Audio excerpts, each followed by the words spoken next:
त्याच्यात पुढे नाही पदराने झाकिला गंगे बितरी सोडून देला कर्ण तो पांडव रे पहिला. असू द्या शपथ, गाण्यापेक्षा चांगलं आहे.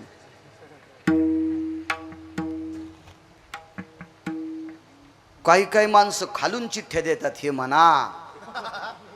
हो, एखादीशी लावणी म्हणायला सांगूनी म्हणून ह्या लावण्यानं तेवढं तरी बरं आहे. चिठ्ठी देणाऱ्याच्या लावण्या हानी नियम इतकं लक्षात ठेवा. विठाला विठ्ठल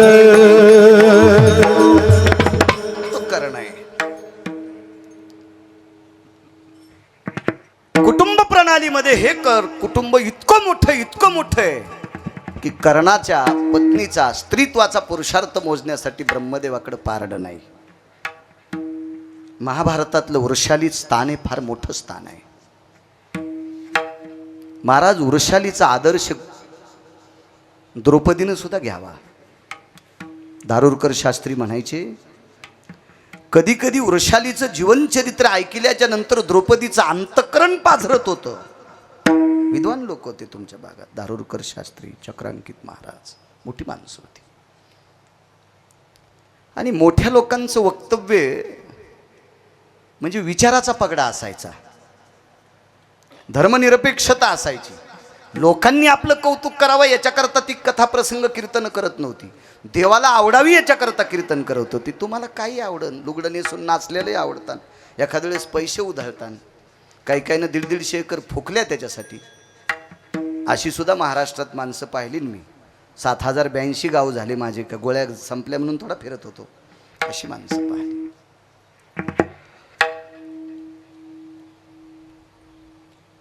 मालकावर किती प्रेम करावं हे क्रतात्रेता युगामध्ये चंद्रसेनेकडनं शिकायचं आणि द्वापार युगामध्ये वृषालीकडनं शिकायचं. कर्णाची पत्नी वृषाली काय भेट बी दिली हो लग्नामध्ये. खापर खापर खापर खापर. हो, मला असं वाटतं आताच्या ह्या शिकलेल्या मुलींचे लग्न झाल्याच्या नंतर खापर सांगितल्यावर त्या म्हणत्यान गिरगावच्या बाळ्याच्या गोळ्या संपल्यात मेल्याच्या. काही सांगते, माझ्या गोळ्या नाही संपल्यात, तुझी अक्कल नदीला गेली, तुला आपलं पुराण कळत नाही. पाणी आणायला गेलेली वृषाली कर्णानं विचारलं, तृष्णा मला तहान लागलेली आहे, पानवाठा जवळ आहे? हरितो प्रसन्न गगनचुंबिता. हा हरितो म्हणजे हिरवी, प्रसन्न म्हणजे लहरी देणारी, गगनचुंबिता उंच उंच अशा वृक्षांचा ठाव तथा जलाम तृष्णा निवारण हितार्थ आहे. काय वाक्य वापरलं त्या पोरीनं. जंगलात राहणारी पोरगी पंढरीनाथ बुवा, तुमची तृष्णा निवारण करण्याचं ठिकाण ते असेल. पायवाट होती लहानशी चालायची आणि कर्णाला रस्ता सोडला. रस्ता सोडत असताना एक पुरुषार्थी व्यक्ती समोर जातो म्हणून लाजल्यासारखी झाली आणि हात चाचरला आणि कमरेवरचं पाण्याचं गाडगं खाली पडलं. तळेल तशी. कर्णानं एकच विचार केला, ओळख नसताना मला पाण्याची दिशा सांगितली. आणि दुसरी गोष्ट, माझ्यातला पुरुषार्थ ओळखून मला जागा सोडली, माझ्यातला पुरुषार्थ ओळखून मला रस्ता सोडा. काय पावन आहे. आणि ती निघून गेल्यावर कर्णानं तितकंच खापर उचललं. काय आठवण असती काय लोकांची. आपण 20 दिवस एखाद्याची इथं पुरणपोळ्या खाल्ल्या तरी भेटल्या म्हणतं, तुम्ही कुठलेत, थोथरीत आणायला पाहिजे तू ह्या नालाय का. 20 बाऱ्या त्याची इथं पुरणपोळ्या खाल्ल्यास आणि तरी त्याला विचारतो तुम्ही कुठले, तू या इकून रूम न ठोकायला पाहिजे, इकून काढायला पाहिजे. विठाला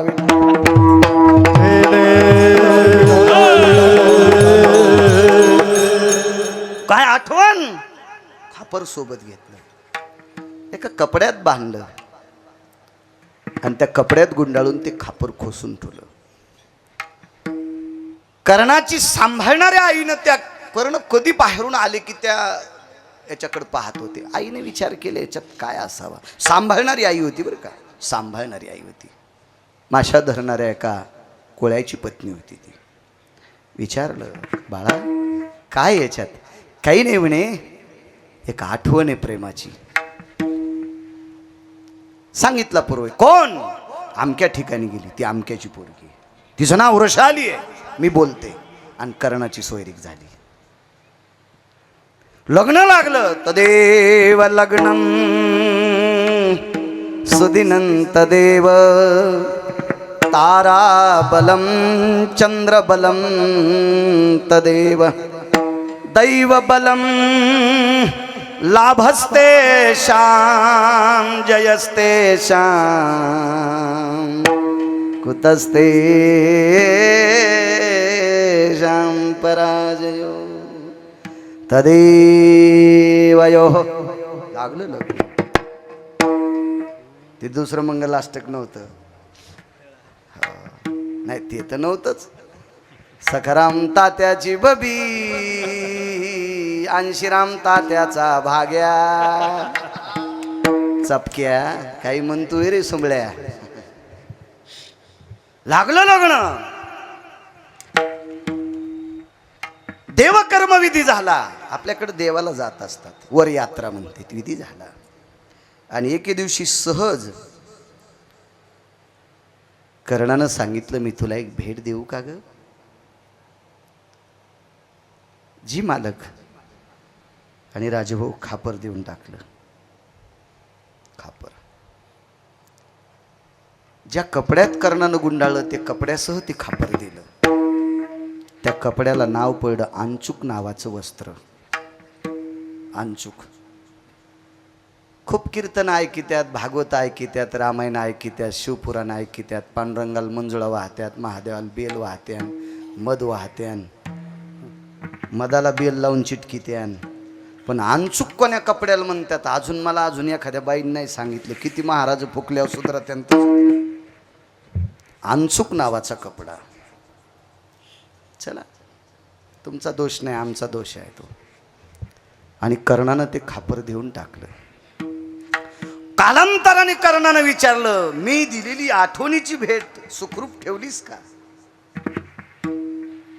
लगेच अंचुक नावाचा कपडा उघडून दाखिलं. कर्णानं पाहिल्यावर त्याच्यावर तिनं कोरलं होतं, सौ वृषाली कर्ण. सौ शब्द टाकला. कर्णाला जरसं खटकलं ते. काग म्हणे सौ या शब्दाचा अर्थ सौभाग्यवती. आणि आदा कदा जर तुम्ही मी तुझ्या अगोदर गेलो तर सौ शब्द कसा हा खोडशील का? सौ शब्द खापरावर कोरलेला तो पुन्हा खोडून टाकशील का? तिनं सांगितलं नाही, मी विचारपूर्वक तो सौ शब्द टाकलाय. या शरीरात जोपर्यंत प्राण आहे तोपर्यंत गंगा भागीरथी शब्द मला लाभणारच नाही. मी सौ शब्दावरच मारणार. पण उलट झालं हो. कर्ण अगोदर गेले. कर्ण अगोदर गेले. काय महाराज, तिचं प्रपंचातलं जीवन मोजण्यासाठी ब्रह्मदेवाकडे तराजू नाही. आणि मग कर्णाच्याही मनात आलं असेल की आता सौ शब्दाची काय व्याख्या होईल. पण काय विद्वान स्त्री. महाराज, कर्णाचं पार्थिव ज्या वेळेला चंदनाच्या लाकडावर टाकलेलं होतं त्या काळातली विद्वान भडाग्नी हातात घेऊन एका व्यक्तीच्या हातानं 3 ठिकाणी गौरी ठेवतात. पदोन स्थिताय जनो शिरसा भवस्थितां नाभिस्थलायां स्थापितो भडाग्नी भयो. हे 27 वर्षापूर्वी मी कर्मकांड करत होतो म्हणून मला पाठ आहे. आता नाही करत आहे. भली बी नका मला त्याला कशाला.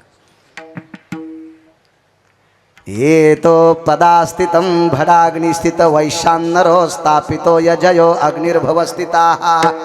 पहिली पेटलेली गौरी पायथ्याकडनं. द्वितीय वैशान्नरोस्तथा भागा शिरसा भवस्थिता. याला मुखाग्नी म्हणायचं. मग तोंडावर गौरी. यज्जायते स्नाभिस्थलायां युज्जयतोति प्रियाजनो यमिवतम अपसव्या सव्यस्थितो कालायो भडाग्नि स्थापितो नाभिस्थला. आणि ही क्रिया झाल्याच्या नंतर फिरविला घट फोडीला चरणी. रविला घट फोडीला चरणी. महावाक्य ध्वनी बोंब झाले. महावाक्य ध्वनी बोंब झाले. महावाक्य ध्वनी बोंब फिरविला घट जननी. महावाक्य ध्वनी बोंब झाले. बोंब झाले. महावाक्य महावाक्य ध्वनी बोंब धनी धनी धनी फिरवी घंटा महावाक्य ध्वनी बोंब महावाक्य ध्वनी बोंब धनी महावाक्य ध्वनी बोंब धनी महावाक्य ध्वनी बोंब धनी बोंब धनी या तिन्ही गौऱ्या टेकल्या गेल्या. राहिली तिळांजुळी कुळनाम रूपाशी दिली तिळांजुळी शरीर ज्याचे त्याशी समर्पिले. हे गाडग फुटणं ही तिळांजुळीच आहे. आणि हे फुटायच्या अगोदर विश्वाचा बाप रडत होता. मारुतीरायनं प्रश्न केला. अर्जुनानं सांगितलं माझा शत्रू गेलाय, मी विजयी झालो, याच्याकरता हसतोय. आणि विश्वाच्या मालकाला एकांतात विचारलं तर महाभारतातला द्वापार युगातला इमानदार वारकरी मेला, निष्ठावंत वारकरी मेला. इमानदार इमानदार निष्ठावंत.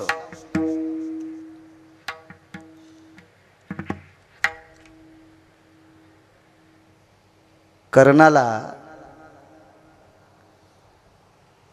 पांडव फोडायला गेले हे डोक्यातलं काढून टाका. कर्णाला कौरवाच्या पक्षातून बाहेर काढण्यासाठी आई गेली. ती आई आई आई गेली. आई ती नाही गेली, तिला पंढरपुरातल्या मालकानं नेलं. संपत बुवा, पंढरपुरातल्या मालकानं कर्णाला सांगितलं, कर्णा तुम्ही जर पांडवांच्या पक्षात आले तर पहिली गोष्ट कौरव मेल्याच्या नंतर राजा तुम्हाला करू आणि धर्म तुमच्या डोक्यावर छत्र धरील. काय आमिष असलो. मला वाटतं तेव्हापासून राजकारणात आमिष दाखवायची सवय लागली. कारण राजकारणातला एक नंबरचा डॉनच कृष्ण, 2 नंबरचा, कारण चक्रवेणी 1 नंबरचे होते ना. जर आदा कदा तुम्ही आमच्याकडे आलात तर इंद्रप्रस्थास्तनियापूरचा राजा तुम्हाला करू आणि धर्मराजा तुमच्या डोक्यावर छत्र धरील. मोठ्यांचं वाक्य सांगतोय, फक्त मला हे पुराणात सापडलं नाही, पण वाक्य मोठ्या व्यक्तीने वापरलंय, म्हणजे अधिकारी व्यक्तीनं. अधिकारी मी त्याला म्हणतोय जो न संप्रदाय निष्ठेनं जोपासला, त्या लोकांना मी अधिकारी वारकरी म्हणतोय, निष्ठावंत. त्यांच्या मुखारविंदातलं वाक्य, भगवंतानं सांगितलं तुम्ही सिंहासनावर बसताल, धर्म छत्र धरील, स्वागताकरता मी हजर राहील. काय आमिष असलो कर्णाला, तरी कर्णानं सांगितलं नकोय. म्हणून सत्य बोले मुखे, सत्य बोले मुखी, सत्य बोले मुखी, सत्य बोले मुखी आणि काचे दुखी, दुखी आणि काच्या दुखे, आणि कांच दुखी सत्य बोले मुखी, दुखी आणि काचे दुखी आणि काचे दुखी, दुखी आणि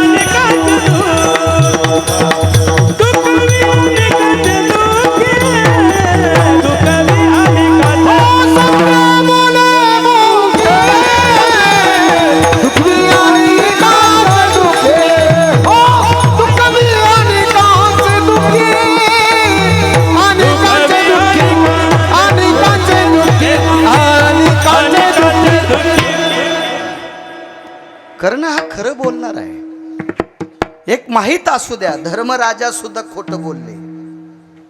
वदविले मुखे नारायणे धर्मा, अंगुष्ट त्या कर्मासाठी गेला. बोलले खोटे धर्म, कर्ण नाही बोलले, सत्यवादी आहे, खरं बोलणार आहे. मरेल पण या शरीराची अंतःकरणामध्ये इच्छा ठेवून चुकीचं काम करणार नाही, असा सत्यवादी कर्ण. आणि तो पवित्र व्यक्ती गेला याच्याकरता मारुतीराय मी रडतोय. मशानापर्यंत प्रभू रडतात, अंतःकरण रडतंय देवाचं. आणि कर्णाच्या 3 ठिकाणी भडाग्नी नावाचा अग्नी टेकला, पायापाशी ठेवला, डोक्याला ठेवला, नाभीवर ठेवला. आणि आता काही वेळाने ते पाण्याच्या गाडग्याची तिळांजुळी फिरविला घट हा प्रकार होणार. त्याच्या अगोदर अलगद हरणीच्या हत्तीच्या साजूकशा चालीने मधातला रस्ता करीत करीत करीत करीत एक माऊली आली. तिचं नाव आहे वृषाली नावाची स्त्री. आणि तिनं कर्णाच्या पार्थिवावर आपलं शरीर समर्पित केलं. सौ शब्द जिवंत ठेवला.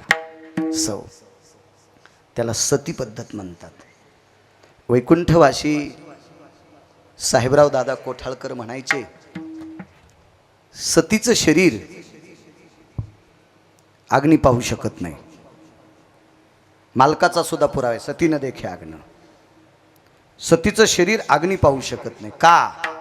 कारण तुम्ही आम्ही मेल्याच्या नंतर आपल्या अंगावरचा कपडा जळतो, मग शरीर जळतंय. सतीचं आधी शरीर जळते मग कपडा जळते. हे पातिव्रतेचा पुरुषार्थ आहे, आपल्या संस्कृतीचा पुरुषार्थ आहे, आपल्या देशातल्या पवित्र स्त्रियांचा पुरुषार्थ आहे. सौ शब्द कायम ठेवला. काय करणं पुरुषार्थी असेल. महाराज पुरुषार्थी या देशातला पांढऱ्या वस्त्रातला, ज्याला ब्रह्मचारी म्हणतात, आणि भगव्यातला संन्यासी म्हणतात. पांढऱ्यातला एक नंबरचा ब्रह्मचारी कोण असेल तर पितामह भीष्म यांना मारण्यासाठी पंढरपुरातल्या मालकाला एकच सोपं काम करावं लागलं, फक्त साडी नेसावं लागली. त्याला शिखंडी म्हणायचं. शिखंडी साडी नेसावं लागली. आणि साडी नेसल्याबरोबर म्हाताऱ्यानं शस्त्र फेकून दिलं आणि अर्जुनाने 113 बाण मानले. सोपं काम, सोपं काम. पण कर्णाला मारण्यासाठी पंढरपुरातल्या मालकाला भिकारी व्हावं लागलं. भिकारी. एकदा कवच कुंडल मागितले. भिक्षा देवा, थोडा वेळ थांबा. वेळ नाही माझ्याकडे. देत असाल तर आत्ताच द्या. सकाळची पूजा करत असताना कवच आणि कुंडल काढून ठेवले होते. कवच कुंडल म्हणजे मृत्यू. हे जर नसते दिले ना तर 1 कोटी कृष्ण आणि 1 कोटी पांडव जन्माला आले असते तरी कर्ण मरत नव्हता. आणि पूजा करता करता, पूजा कोणाची करीत होता? भीक मागायला आलाय त्याचीच. मुच्यते नस्थितं कृष्णाय द्वैपायनास्थितो यत्मिद्यं स्वरूपायां संकर्षणाय स्थितो यत् नारायणे भवायां जगदानंद कंद पतयोर. त्याचंच चिंतन आणि त्याचीच पूजा करता करता आयुष्यदान देऊन टाकलं. मृत्यू स्वीकारला कवच कुंडल. याच्या अगोदरची प्रक्रिया लक्षात घ्या. भानुमती एकदा दर्शना करता चालली जगदंबेच्या दर्शना करता चालली. पूर्वीपासून क्षत्रियांचं कुलदैव शक्यतो जगदंबा जास्त आहे. फारशा जगदंबेच्या दर्शना करता ज्या वेळेला चालली त्यावेळेला एका महाराजाच्या रूपात भगवंत आले आणि कर्णाच्या हाताला स्पर्श केला. द्रव्य पाहिजे, हवन चालू आहे, यज्ञ चालू आहे, अन्नदान चालू आहे, द्रव्य पाहिजे. कर्ण पांडवांच्या भाकरी खात होता. मला असं वाटतं इथून आपण ज्या राजकारण्याच्या सोबत राहतो त्याच्यावर आपली किती निष्ठा असावी हे कर्णाचं जीवन सांगते. कर्ण हा कौरवांच्या भाकरी खात होते. एका साधूच्या रूपात देव आलाय आणि अन्न सत्रा करता द्रव्य पाहिजे. आणि भानुमती जगदंबेच्या दर्शना करता जाती. ती राजकुमाराची पत्नी आहे. तिच्यासोबत दाशी होती. त्या दाशीचं नाव एखादं भागवत सांगत असताना त्याच्यात ऐका. सगळं सांगायला मी गुत्त थोडं घेतलंय. सगळ्या गोळ्या एकखट्या घेतल्यावर रिॲक्शन येत असते. आणि कर्णानं त्या दाशीला आवाज दिला, आई साहेब. दाशीला आई साहेब आधी नाव घेतलं आणि मग आई साहेब शब्द वापरला. जी राजकुमारांच्या धर्मपत्नीच्या अंगावरची 2 दागिने सोडून सगळे अलंकार बाहेर काढा. म्हणजे मंगळसूत्र आणि जोडवे सोडून सगळे अलंकार बाहेर काढा. बराच भानुमतीला माहीत होता कर्णाचा पुरुषार्थ. आता ते कशामुळं माहीत होता ते राहू द्या गड्या, आता पुन्हा कधी पाहू. हे आपलं कडवं लांबायचं शरीराची होय माती. हो. म्हणून भानुमतीनं एक आडोसा घेतला आणि पटपट अलंकार दाशीच्या हातात दिले. दाशीने एका वस्त्रात गठुडं बांधलं आणि ते गठुडं कर्णानं स्वीकारलं नाही. कर्णानं कर्णाच्या वस्त्रात ते गठुडं घेतलं. बायकांच्या वस्त्राला कर्ण कशाला हात लाईन? ते का तुमचा आमचा होता का? दोघं नवरा बायको फिरायला गेले, महाराजन त्याची बायको, आणि एसटीतून त्या वाहनातून उतरल्यावर जरा कटाळवाने झाले आणि तिथं खोली केल्यावर महाराजांनी तोंड धुतलं आणि त्याच्या बायकोनं आधी धुतलं होतं. आता साडी पॉलिस्टरची असल्यामुळे तोंड पुसता येत नाही. महाराजाच्या खांद्यावर उपरनं मागूनच तोंड पुसलं. वा वा वा, कायच त्या महाराजाचं पाप दाहित जन्माचं असेल अशी वाटून भेटली. लोकाय देखता महाराजाच्या खांद्यावरल्या उपरण्यानं जर बायको तोंड पुशीत असेल तर मला असं वाटतंय त्याचं 10 पिढ्याचं पाप उतवालंय. विठाला विठाला.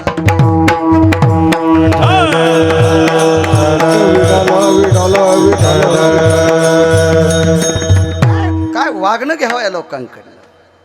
देऊन टाकले त्या महाराजाला दागिने. महाराज दागिने घेताना महाराज रडत होता. कर्णाच्या अंगरक्षकाने विचारलं, कोण आहे? अरे जो इथं आहे तिथं तो आहे. जो इथं आहे का तोच दागिने मागणार आहे. म्हणजे मी ज्याचं भजन करतो का तोच महाराजाच्या रूपात देव आलेला आहे. पारखण्याची ताकद सुद्धा तशी होती. देव पाहायला गेल्यावर तसा पाहा लागन. पाहता पाहणे तर देव कळन ना आपल्याला. तसं कसं कळन? काय पुरुषार्थ. महाराज ती घरी गेली, ती काहीच पटली नाही. पण ते दुर्योधन तंतन करू लागला. आमच्या घरच्या भाकरी खातो, आमच्या बायकांचे रस्त्यात दागिने काढून घेऊन लोकांना देतो. कर्ण म्हणला, युवराज तो माणूस नव्हता, तो नुसता साधू नव्हता. जगातली सगळी साधू त्याचं भजन करतात. तो जगाचा बाप होता. आणि तुमच्या नगरीचं सत्व हरण केलं असतं. मी तुमच्या भाकरी खातो म्हणून माझा राजाचं सत्व जाऊ नये याच्याकरता तुमच्या पत्नीचे दागिने दिलेत. काय पुरुषार्थ असेल हो हाही प्रकार. याच्या पलीकडचं सांगू का? देवानं किती अंत पाहिला असेल. कर्ण भिडता समरांगणी, बाणे व्यापी लारणी, माघसे काढोनी. शेळी येते मागच्या जन्मात चांगली असेल हो, पण दुसऱ्याची फुलं तोडून महादेवाला वाहिले असतील म्हणून शेळीचा जन्म झाला. हो ना. येऊ द्या मंडपात, येऊ द्या तिला, येऊ द्या. ती म्हणती रगील बाळ्या आहे त्याच्याकरता आली. हो. काही बाया शेजारनीन झाड लावलं ना, ती उठायच्या आधीच फुलं तोडत्यान. मग पूजा झाली. हो, तुला पाणी घालताना कमराली वेल्डिंग झाली. आणि दुसऱ्या बाईनं झाडं लावल्यावर फुलं तोडी, ती शेपुडीचा अवतार. हो, म्हणून ती अशी ती शेळी ती असन बघा, दुसऱ्याची फुलं चोरून वाहणारी. म्हणून शेळीचा जन्म झाला तिला. कोणाची फुलं चोरी जाऊ नका. ते तसं शेळीचा जन्म. ती गपचिक बसली, तिचा उल्लेख केला की विठाला विठाला.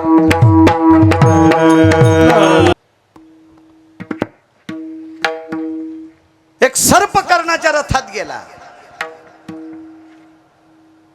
त्याला अश्वसेन नावाचा सर्प म्हणतात. अश्वसेन हा सर्प कर्णाच्या रथात गेला आणि कर्णाच्या पायाला स्पर्श केला फडीनं. कर्णाने पाहिलं का रे, बाण हातातच होता. पण त्याला माहित होतं आपल्याला मारित नाही. डोळे भरून आले आणि सांगितलं, दोघायचा शत्रू एक आहे. अर्जुन तुमचा शत्रू आहे ना अर्जुन माझा शत्रू आहे. अर्जुनानं माझी माय मारली होती म्हणून आज बदला घ्यायचा आहे. मग जाऊन चाव ना. अर्जुनाच्या रथावर अग्नी आहे. अर्जुनाच्या रथावर अग्नी. सुरुवातीलाच बाण मारला होता, त्या दिवसपासून अग्नीचा रथ पेटला होता. पण रथ जळत त्याच्याकरता नव्हता, त्या रथाच्या ध्वजावर मारुती राय होते. म्हणून कृष्ण परमात्माने अर्जुनाला शेक लागत नव्हता. याच्या व्यतिरिक्त त्या रथावर जर कोणी गेला असता तर त्याचा कोळसा झाला असता. आश्वासनाच्या लक्षात आलं आपण जर त्या रथावर गेलो तर जळून जाऊ. आणि म्हणून कर्ण महाराज एक तुम्हाला विनंती करतो, तुमच्या बाणावर मला बसवा आणि अर्जुनावर सोडा. मी अर्जुनाला चावा घेईन. काही सेकंदात अर्जुन जळून जाईल. पण कर्णानं स्वतःची भूज थापटली. शूर हा कोणाच्यावर अवलंबून नसतो. सुराचं जीवन हे बुजदिल नसतंय. सरक बाजूला. आणि त्याला बाजूला केलं. कर्णाचा हाही पुरुषार्थ होता. बस झाले आता. एवढा पुरुषार्थी कर्ण मृत्यू पावला. त्या कर्णाचं पार्थिव जळत होतं. काय वृषालीचं जीवन असेल महाराज.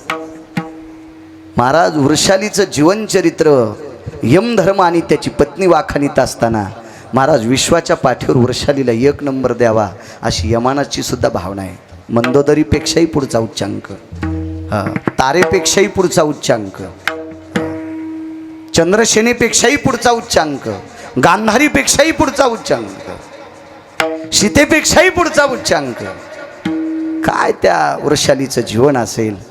पण सज्जनांनो, दुसऱ्या दिवशी पहाटे फिरत असताना त्या दोघांच्याही शरीराचं मातुडं झालं म्हणून मालक पहिल्या कडव्यात म्हणतात